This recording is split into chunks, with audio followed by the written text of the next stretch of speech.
कबीरदास जी की पत्नी थी, नाम था लोई। कबीरदास जी का एक बेटा था, नाम था कमाल। और कबीरदास जी की एक बेटी थी, नाम था कमाली। कमाली, कमाल, पत्नी लोई और कबीरदास जी। कबीरदास जी का काम था जुलाहे का, कपड़ा बनाने का काम था, कपड़ा बनाते थे। कबीरदास जी के चरित्र में लिखा है कि कबीरदास जी कपड़ा बनाते, जो पैसा मिलता उसी से अपने परिवार का पालन करते। आज कबीरदास जी ने कपड़ा बनाया और बाजार गए बेचने के लिए कि चलो अच्छे दाम मिलेंगे, परिवार के लिए 2-4 दिन के लिए रोटी की व्यवस्था होगी। तभी कबीरदास जी के पास एक साधु आ गए। साधु ने कहा, कबीर जी हमें कपड़ा दे दो, हमारी लंगोटी के लिए नहीं है, ओढ़ने के लिए नहीं है। तो कबीरदास जी ने सोचिए, उस कपड़े से रोटी आनी थी, कुछ पैसे मिलते तो सामान आता रोटी इत्यादि का, उतना ही धन था कबीरदास जी के पास। उस कपड़े की थान में से आधी थान जब वो देने लगे तो साधु जिनको दे रहे थे उनका लालच बढ़ गया। उन्होंने कहा, अब दे रहे हो तो पूरा ही दे दो, ताकि हम ओढ़ भी लेंगे, लपेट भी लेंगे।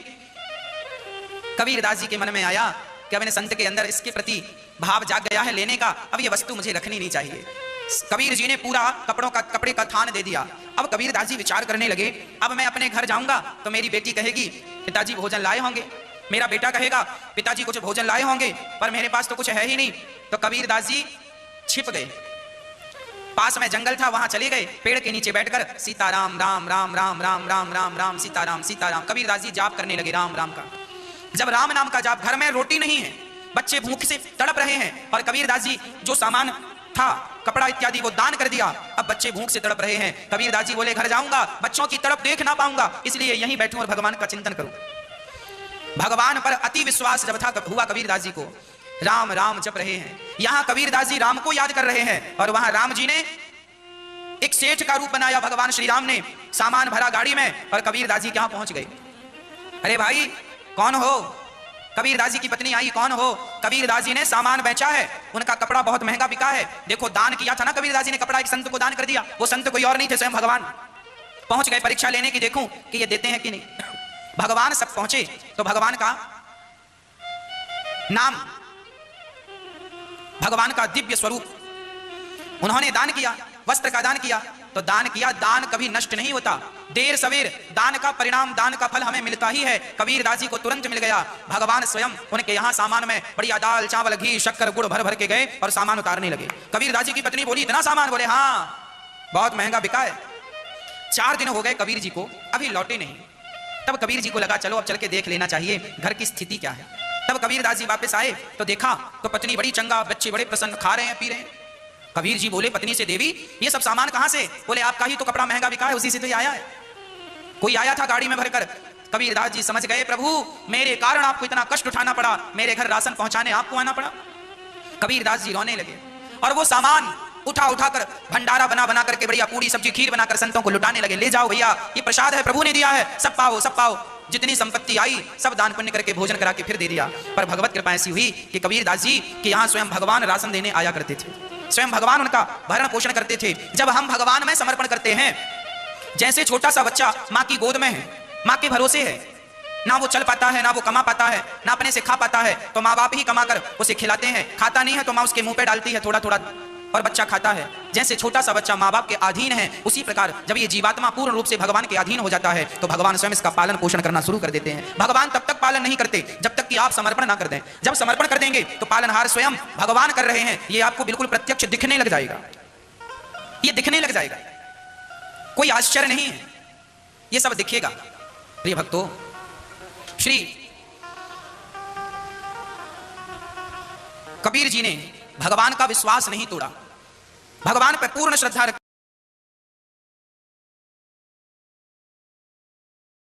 वेद कतेब झूठे नहीं भाई, और झूठे हैं तो समझे नहीं। तो वेदों में लिखा है कि वो परमात्मा स्वयं गति करके आता है। अब जैसे यो आर्य समाज का जो ग्रुप है, इसमें शिक्षित वर्ग बहुत है, और लेकिन वो अक्षर ज्ञान है, उनको धातु ज्ञान नहीं। उधर से महर्षि दानंद को भी कह का पता नहीं था धातु ज्ञान का, इसलिए उसने कोशिश की वेदों का अनुवाद करने की, और उसका अपना सिद्धांत था कि भगवान निराकार है। वो कहीं एक देश में नहीं रहता, एक देश माने स्थान पर कहीं नहीं रहता, वो केवल सर्वव्यापक है, जैसे वायु है ऐसे भगवान है।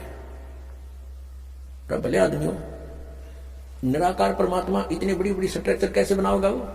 जैसे कोई नो कहे साकार कैसे बनाओगा, सुन लो साकार कैसे बनाओगा। साकार मनुष्य इंजीनियर है और जहाज बना दिया, हवाई जहाज, वायुयान बना दिया, समुद्री जहाज बना दिया, उसमें बैठ कर आराम से घूम रहा है और वो यान चल रहा है। निराकार कोई कारीगर बना के दिखा दो, मरे बादशाह के बना होगा, वो कख बना होगा।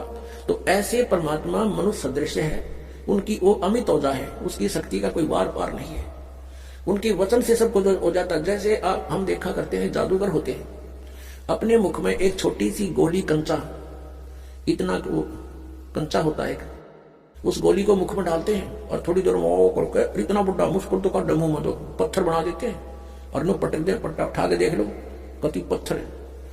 तो उस जब एक जादूगर इतना कुछ कर सकता है, और वो तो परम जादूगर, वो तो सर्वशक्तिमान, एक वचन में सब कुछ कर दे।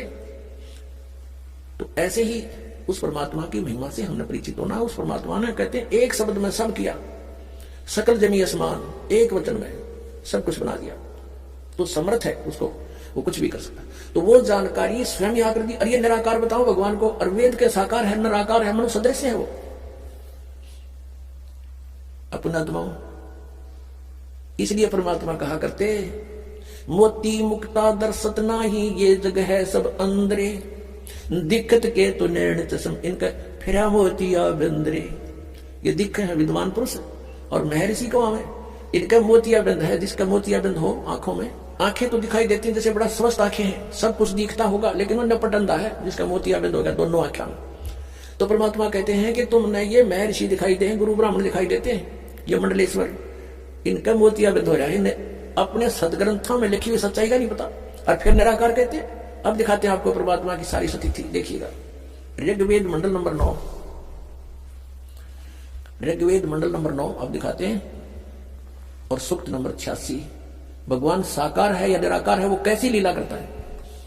यह है ऋग्वेद मंडल नंबर 9, 10 इकट्ठा अनुवाद है।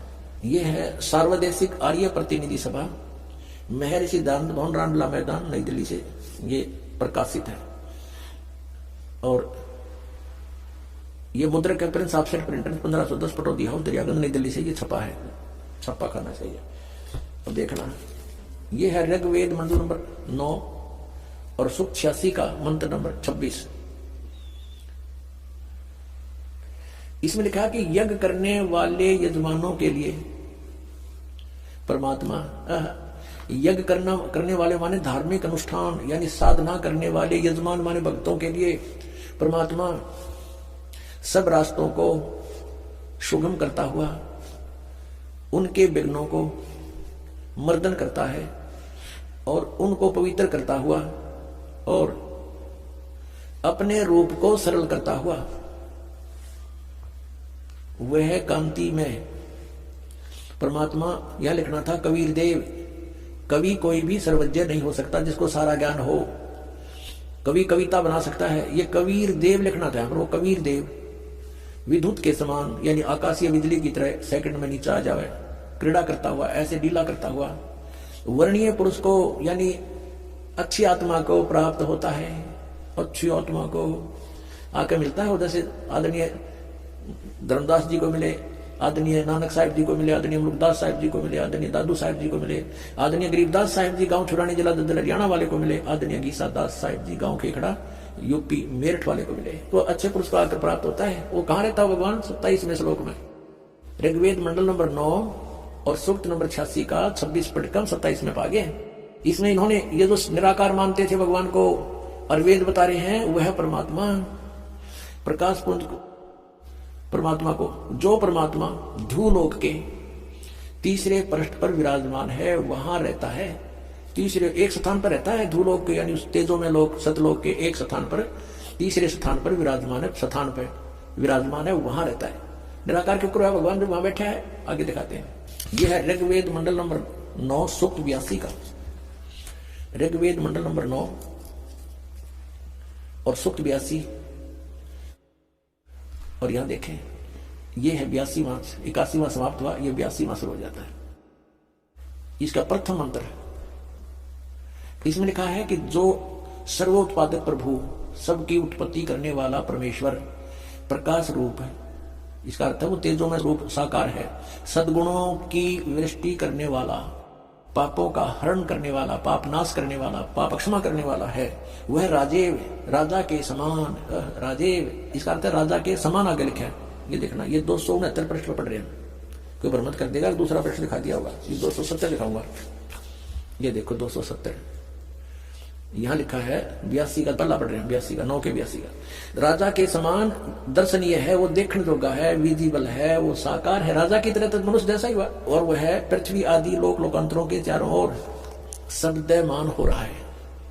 वह वर्णीय पुरुष को, वर्णीय माने अच्छी आत्मा को, श्रेष्ठ पुरुष को, जो दृढ़ भक्त है, जो दृढ़ भक्त है उसको पवित्र करता हुआ प्राप्त होता है। जैसे आदरणीय धर्मदास साहिब जी को, जो दृढ़ भक्त थे उसके बाद डगमग नहीं हुए, आदरणीय मलुकदास साहिब जी को, आदरणीय दादूदास साहिब जी को, आदरणीय गरीबदास साहिब जी गांव छुड़ानी जिला हरियाणा वाले को, और आदरणीय गीसादास साहिब जी को गांव खेखड़ा मेरठ यूपी वाले को, ये दृढ़ भक्त आज तक डगमग नहीं हुए, दुनिया को हिला के रख दिया इन्होंने। इनको भगवान में ले आकर के को पवित्र करता हुआ प्राप्त होता है वर्णीय पुरुष, अच्छी आत्मा को।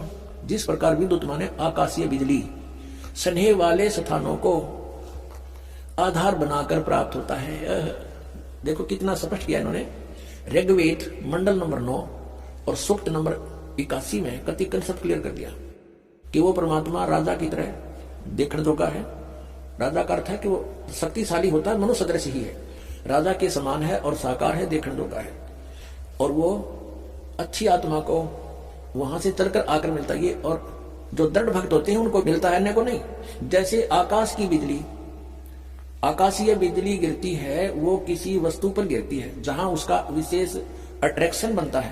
पुराने समय में जब कांसी धातु के बेले थाली हुआ करते प्रांत, और उनको अगर वर्षा के दिनों में कहीं बाहर वो पड़े रह जाते तो हमारे बुजुर्ग दादी माता कहा करते थे कि कांसी के बर्तन पर बिजली गिर जाती है, जब उसका संयोग होता है ऊपर से गिरने का, तो वहां अवश्य उसी को तुरंत वहीं आकर के अट्रैक्ट होती है, उसका खिंची आती है, उसी पर गिरती है, उसको उठवाकर अंदर रखवा दिया करते थे। तो कहने का भाव ये है कि परमात्मा उस बिजली की तरह, जैसे वो अपने विशेष जिस पर वो आकर्षण होता है वहीं गिरती है, इसी स्थिति से परमात्मा उन दृढ़ भक्तों को आकर मिलता है जो मिलन योग्य हों, जिनको वो उनसे आकर्षित होता है, ताकि ये मेरी आगे बढ़ा सके, इस ज्ञान को, काल के जाल को हटा सके, मेरे प्यारी आत्माओं तक ये संदेश पहुंचा सके। और उनका क्या कर ले, आंखें देखें जब भी ना मानो ना भगवान मिल लगा, उन तो काले मिल लगा जहां रह रही है। अब 9वें मंडल सूक्त 82 का मंत्र 1 पढ़ लिया, अब 2 दिखाते देखिएगा। ऋग्वेद मंडल नंबर 9 सूक्त 82 का हमने ये पढ़ लिया, अब 2 पढ़ते हैं। वो परमात्मा किस उद्देश्य से आता है? हे परमात्मन, उपदेश करने की इच्छा से आप महापुरुषों को प्राप्त होते हो, अच्छी आत्माओं को, महान आत्माओं को प्राप्त होते हो, और आप अत्यंत गतिशील पदार्थ के समान हमारे आध्यात्मिक यज्ञों को प्राप्त होते हो। यानी अत्यंत गतिशील पदार्थ के समान, यानी जैसे बिजली चलती है, बिजली जैसी गति से आप, और उपदेश करने के लिए आते हो, यहां पर सच्चा ज्ञान देने के लिए। आप कबीर देव हैं, आप कबीर देव, यह लिखना था, सर्वज्ञ लिख दिया, आप यहां लिखना था आप कबीर देव हैं। हम उसको कबीर साहब कहते हैं, आप कबीर साहब हैं, शुद्ध स्वरूप है। अब जैसे ये अभी आपको दिखा था, जहां यजुर लिखा हो तो यजुर्वेद लिखना पड़ेगा वहां पर, वो इन्होंने किया भी है। महर्षि दानंद ने यजुर्वेद के 36वें अध्याय के प्रथम मंत्र में यजु का यजुर्वेद किया है, तो यहां लिखना था वो कबीर देव है, वो शुद्ध स्वरूप है। हमारे पापों को हे दूर करके, हे सोम, हे अमर परमात्मा, हमको सुख दे। पुणात्मा, वेद पढ़े पर भेद न जाने, ये बात है पुराण 18। वेद पढ़े पर भेद न जाने, गुरु बिन काहु न पाया ज्ञाना, जो थोथा बूछड़े मूड किसाना। गुरु बिन वेद पढ़े जो प्राणी, समझे न सार रहे अज्ञानी। ये अज्ञानी रहे, वेदों को पढ़ा करते, मैं ऋषि को आगे इन कक्का भी नहीं पता था। अब जैसे परमात्मा मनुष्य दृश्य ये सिद्ध होगा, राजा के समान देखने जोगा है, और वहां से गति करके आता है, जिन महापुरुषों को मिलता है, जिन महापुरुषों ने मिला उन्होंने बताया कबीर इज गॉड। वो कबीर देव काशी में हम सुल्तानी नानक तारे दादू को उपदेश दिया, जात दुलाहा भेद न पाया, वो काशी माए कबीर होया। आदरणीय गरीबदास साहिब जी गांव छोड़ानी जिला दरवाड़े, जिनको भगवान आकर मिले थे, क्या कहते हैं गरीबदास साहिब ने फिर बताया है कि सर्व कला सतगुरु साहिब की, या दुनिया दा जीवन झूठा भूल गए मर जाने नू, और सर्व कला सतगुरु साहिब की हरियाए हरियाणे नू। वो परमात्मा हरियाणा में आए गरीबदास जी 280 वर्ष पहले, लगभग सन 1727 में, लगभग 300 वर्ष हो गए, 300 वर्ष से ऊपर हो गए। सन 1727 में परमात्मा आए थे और सन 1866 में, न सन 1966 में हरियाणा और पंजाब अलग हुए। जब हरियाणा क्षेत्र का नाम पड़ा था, ये हरियाणा प्रांत पड़ा था, उससे भी कितने वर्ष पहले, 200-250 वर्ष पहले परमात्मा ने लिख दिया, बोल दिया था। गरीबदास साहिब जी ने कहा था कि हरि आए हरियाणे नू, उनके वचन से फिर हरियाणा क्षेत्र आज बनकर रहा, ताकि हम इस परमात्मा की वाणी को समझा सकें। अगर ये वाणी 200 वर्ष पहले बोलते, 100 वर्ष 50 वर्ष पहले से बोलते, तो कौन से कहा थे, हरियाणा था ही नहीं, तो नाम निशान नहीं था। तो ये हरियाणा बनवा दिया, ये वाणी हमारे को याद दिला दी कि हरि आए हरियाणे नू। इनको पता था मालिक का किस वाणी का कहाँ आवश्यकता पड़ेगी।